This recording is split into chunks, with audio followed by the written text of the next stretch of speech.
Hi, I'm Matt Robison, Vice President of Government Affairs for the Oklahoma Association of Realtors. And I'm Richard Phillips, your contract lobbyist. And welcome to this week's edition of the Capitol Insider. Well, after last week's major deadline of getting bills out of the opposite house, it was a pretty slow week this week, wasn't it? It was, but behind closed doors, we've got budget talks going on. That's right. We've got conference committee reports being developed, and that's usually when the House and the Senate picks members to decide what goes in those.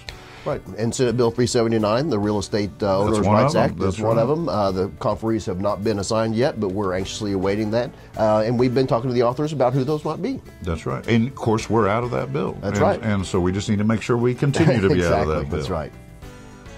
And one thing that did happen this week, House Bill 1965, the texting bill, flew through the House and headed to the governor's desk.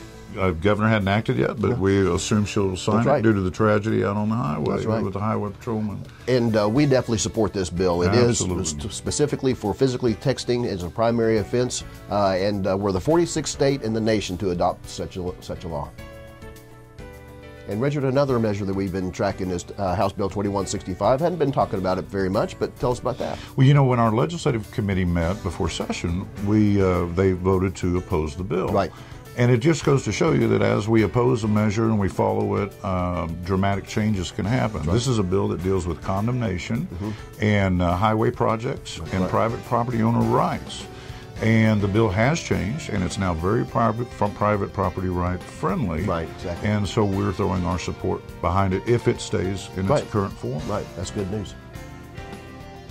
And I think that's going to wrap it up for this week's edition of Capitol Insider, and we'll see you next week. We'll see you.